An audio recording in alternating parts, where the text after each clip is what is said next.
इन 3 महिलाओं को तुलसी को जल भूल से भी नहीं चढ़ाना चाहिए। दोस्तों, एक समय की बात है, देवी सत्यभामा भगवान श्री कृष्ण के पास आती है और उनसे पूछने लगती है, हे प्रभु, पहले आपने मुझे तुलसी को जल देने का और तुलसी के पास दीपक जलाने का महात्म्य सुनाया था, किंतु हे प्रभु, आज मैं आपके पास यह जानने के उद्देश्य से आई हूं कि तुलसी को जल चढ़ाने के नियम क्या है, कौन सी स्त्री तुलसी को जल चढ़ा सकती है और कौन स्त्री तुलसी को जल नहीं चढ़ा सकती, इस विषय में मुझे ज्ञान दीजिए।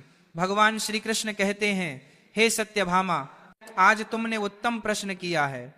तुलसी को जल देने के महत्वपूर्ण नियम होते हैं, उन नियमों का पालन करते हुए ही तुलसी को जल देना चाहिए।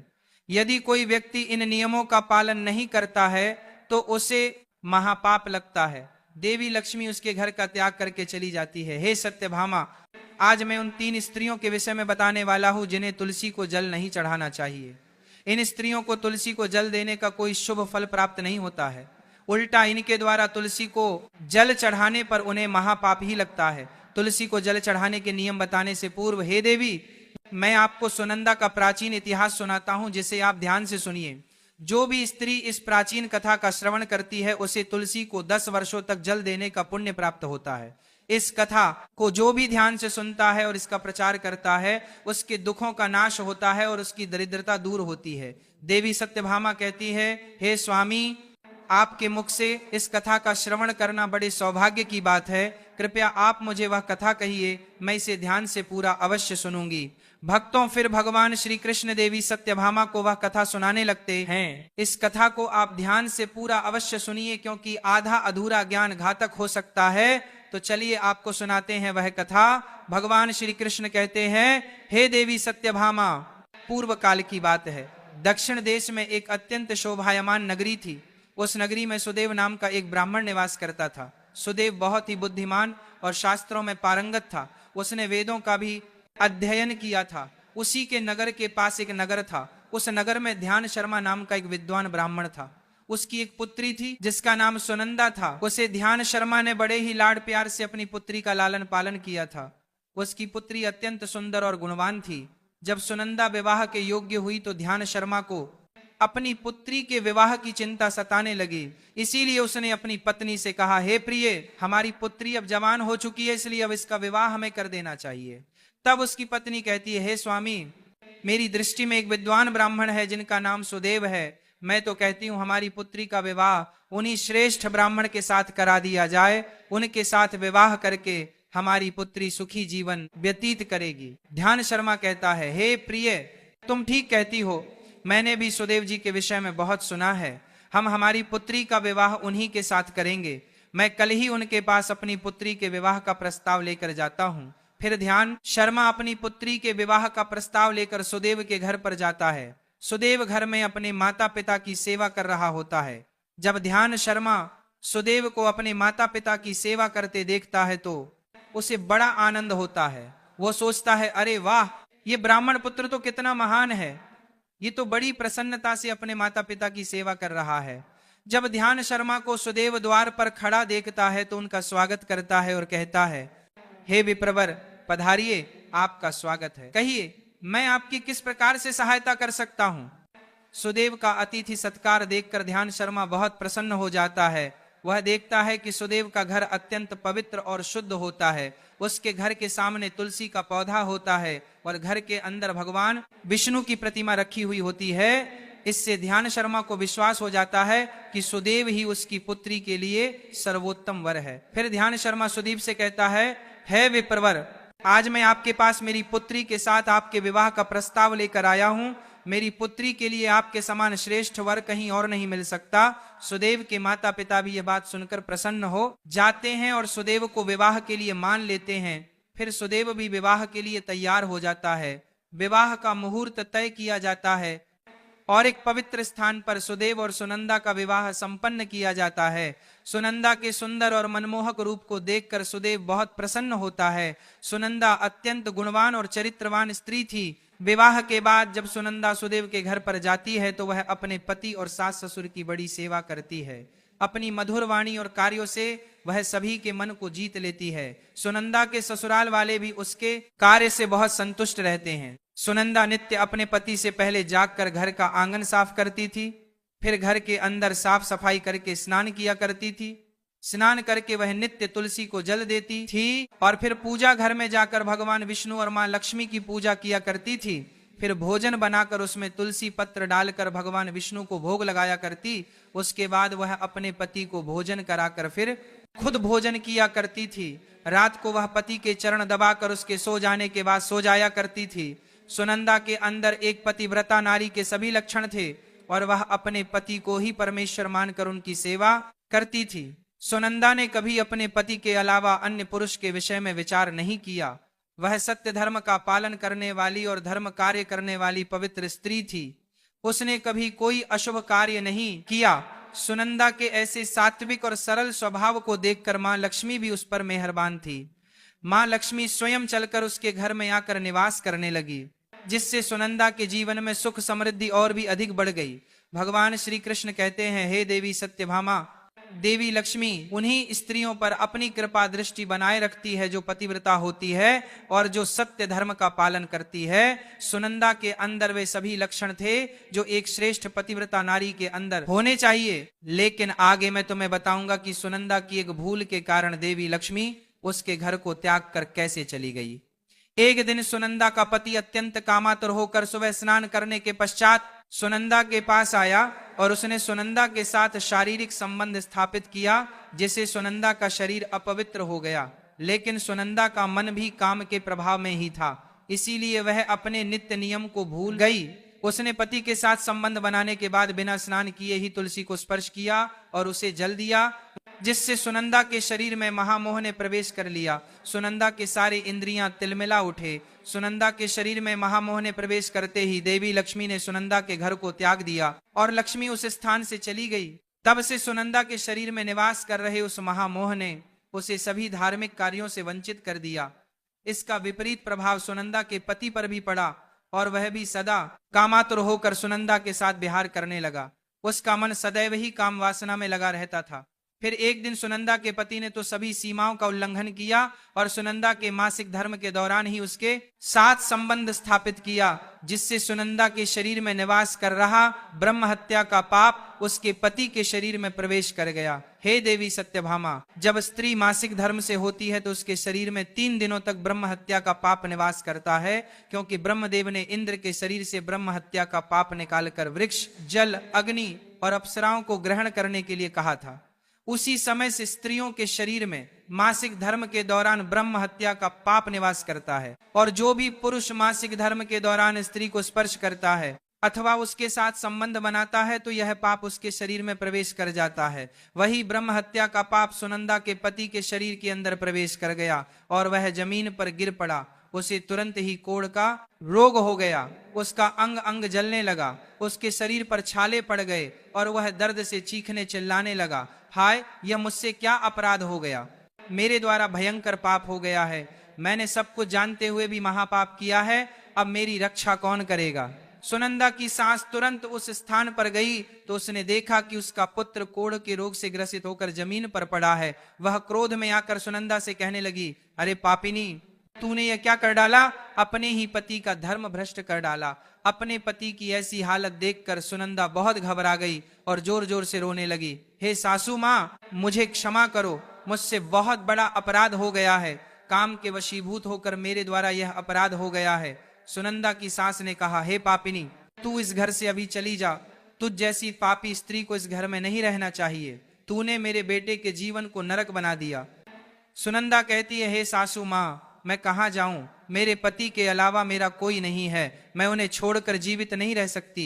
सुनंदा की सास कहती है, तू कहीं भी जाकर मर जा, लेकिन अब तू इस घर में निवास नहीं कर सकती।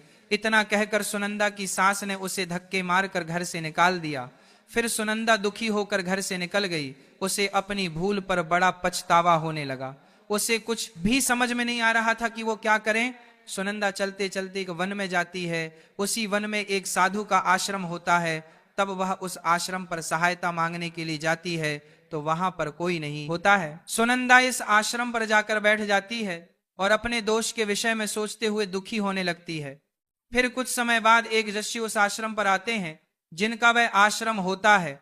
जब वे यक्षी एक स्त्री को अपने आश्रम पर दुखी बैठा हुआ देखते हैं तो आश्चर्यचकित हो जाते हैं और पास जाकर उस स्त्री से पूछने लगते हैं, हे कल्याणी, तुम कौन हो और किस कारण से इस स्थान पर अकेली बैठी हो?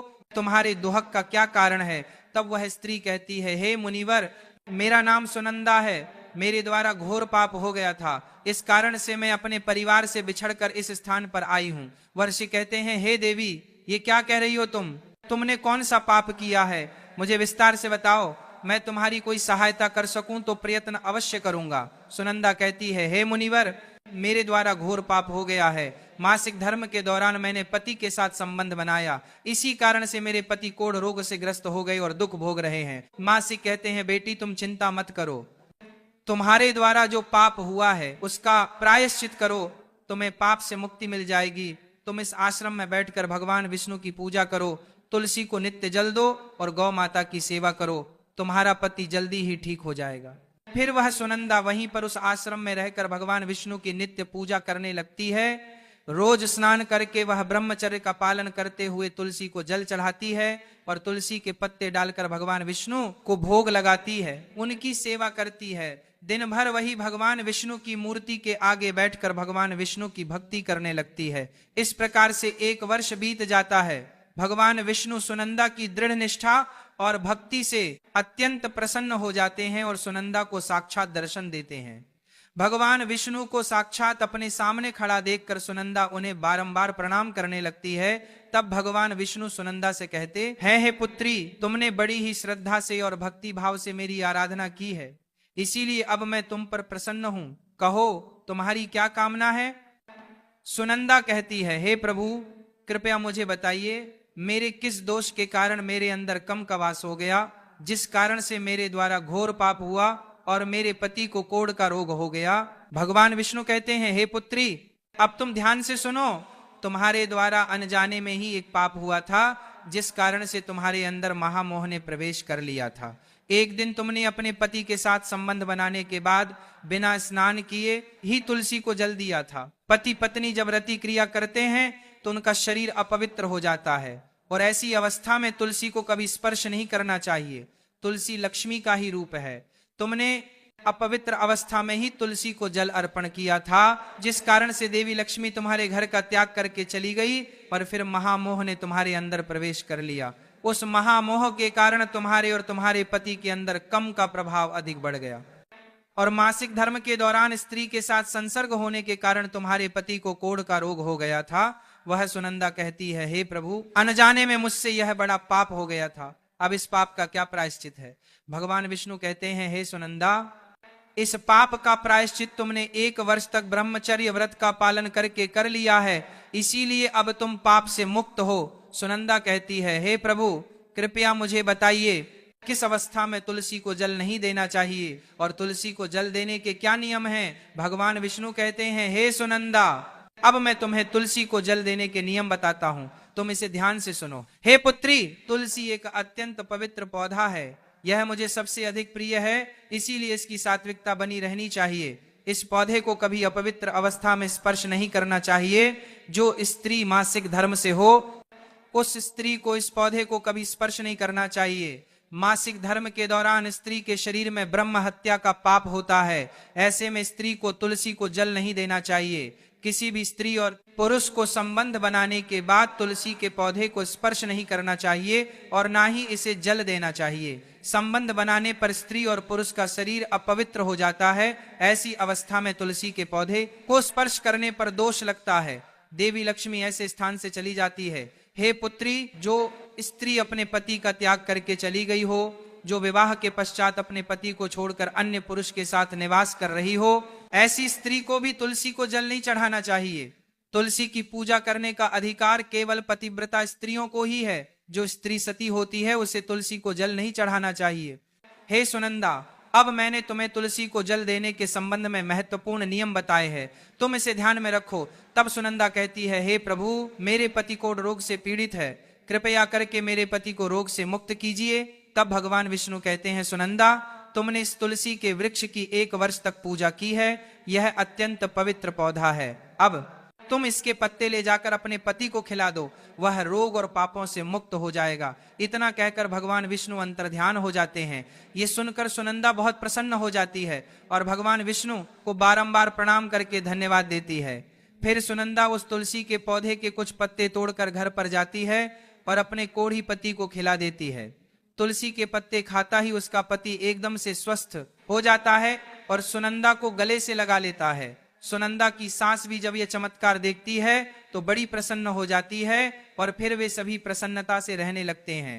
भगवान श्री कृष्ण कहते हैं, सत्यभामा, इसीलिए इन अवस्थाओं में स्त्रियों को तुलसी को जल नहीं चढ़ाना चाहिए और ना ही तुलसी को स्पर्श करना चाहिए, अन्यथा इसके अशुभ परिणाम भोगने पड़ते हैं, जैसा सुनंदा के साथ हुआ था। दोस्तों, अब जानते हैं तुलसी के पौधे से जुड़े महत्वपूर्ण नियम। शास्त्रों के अनुसार सोमवार, बुधवार और रविवार का दिन तुलसी का पौधा लगाने के लिए बहुत शुभ होता है, लेकिन ग्रहण काल में अर्थात सूर्य ग्रहण, चंद्र ग्रहण आदि दिनों में तुलसी का पौधा कभी नहीं लगाना चाहिए। तुलसी के पौधे को मिट्टी के गमले में लगाना श्रेष्ठ होता है। घर के मुख्य द्वार के सामने एक सुंदर गमले में तुलसी का पौधा लगाना चाहिए। तुलसी के गमले को हमेशा जमीन पर अथवा किसी ऊंची जगह पर रखना चाहिए, लेकिन इसे कभी लटका कर नहीं रखना चाहिए। तुलसी के पौधे में अच्छी मिट्टी का प्रयोग करना चाहिए। अशुभ स्थान की मिट्टी कभी तुलसी के गमले में नहीं डालनी चाहिए, जैसे श्मशान, नाली या शौच वाले स्थान की मिट्टी का प्रयोग तुलसी के गमले में कभी ना करें। जी तुलसी के पौधे की रोज पूजा करते हैं, उसे कभी जमीन के अंदर नहीं लगाना चाहिए। जमीन में लगाने से तुलसी का पौधा अपवित्र हो जाता है और साथ ही इसका आकार भी बहुत बड़ा हो जाता है, जिससे इसकी पूजा करने में परेशानी होने लगती है और लोग इसकी टहनियां तोड़ने लगते हैं। इसके अलावा ध्यान ना देने पर पशु इसे नुकसान पहुंचा सकते हैं। तुलसी का पौधा लगाने के लिए उत्तर पूर्व तथा पूर्व दिशा ही सर्वश्रेष्ठ मानी गई है। इसमें उत्तर पूर्व दिशा अत्यंत शुभ होती है। इस दिशा में तुलसी का पौधा लगाने से घर का वातावरण सकारात्मक बनता है और शुभ परिणाम प्राप्त होते हैं। अगर तुलसी का पौधा आंगन में लगाया जाता है तो यह बहुत शुभ होता है। तुलसी का पौधा कभी भी दक्षिण पूर्व की दिशा में कभी नहीं लगाना चाहिए। ये आग्नेय दिशा है। इस दिशा में तुलसी का पौधा रखने से जल्दी सूखने लगता है। तुलसी के पौधे को कभी भी अंधकार में नहीं रखना चाहिए। शाम के समय इसके पास दीपक जलाना चाहिए। इसके अलावा तुलसी के पौधे को चुनरी जरूर बांध देना। चुनरी के पौधे को सूखने लगता है। बिना तुलसी का पौधा अधूरा माना जाता है। तुलसी के पौधे में हरे रंग की चूड़ी, लाल अथवा सफेद धागा जरूर बांध देना, लेकिन तुलसी को कभी सुना नहीं रखना चाहिए। तुलसी के पत्ते तोड़ते समय ध्यान में रखें, चाकू आदि धारदार चीजों का प्रयोग करके तुलसी पत्ते ना तोड़े। तुलसी के पत्ते उंगलियों से ही तोड़ने चाहिए। तुलसी के पौधे की कभी टहनी नहीं तोड़नी चाहिए। थोड़ा अधिक समय लग सकता है, लेकिन तुलसी का एक एक पत्ता ही तोड़ना चाहिए। जितने आवश्यक हो उतने ही पत्ते लेने हैं चाहिए। पत्ते तोड़ते समय नाखूनों का भी प्रयोग नहीं करना चाहिए। इससे स्त्री का सौभाग्य नष्ट होता है और दुर्भाग्य आता है। एकादशी के दिन तुलसी के पत्ते कभी नहीं तोड़ने चाहिए। एकादशी के एक दिन पहले ही तुलसी के पत्ते तोड़कर रखने चाहिए। सूर्य ग्रहण, चंद्र ग्रहण के दौरान तुलसी को स्पर्श नहीं करना चाहिए। किसी भी दिन शाम के समय तुलसी के पत्ते नहीं तोड़ने चाहिए। शाम को तुलसी निद्रा अवस्था में होती है। ऐसे समय पर तुलसी के पत्ते तोड़ना पाप माना गया है। पुरानी सूखी हुई तुलसी की पत्तियों को कभी फेंकना नहीं चाहिए। इसे मिट्टी में दबा दें, लेकिन कभी नाली में अथवा कचरा में ना फेंकें। रविवार के दिन तुलसी को जल नहीं देना चाहिए। इस दिन पत्तियां भी नहीं तोड़नी चाहिए। तुलसी को जल देने के लिए शुद्ध पानी का ही प्रयोग करें। तुलसी को कभी गंदा जूठा पानी नहीं चढ़ाना चाहिए। तुलसी के पौधे को भूल से भी गंदगी वाले स्थान पर नहीं लगाना चाहिए। कई बार महिलाएं तुलसी के पौधे को ऐसे स्थान पर लगाती हैं जो स्थान अपवित्र होता है, जैसे नाली के समीप या जिस स्थान पर बर्तन अथवा कपड़े धोए जाते हैं, उस स्थान पर भी तुलसी का पौधा कभी नहीं लगाना चाहिए। इससे क्या होता है, गंदा पानी तुलसी के पौधे में गिरता है। यह बहुत ही अशुभ माना गया है। तुलसी में गंदा पानी गिरने से तुलसी अपवित्र हो जाती है।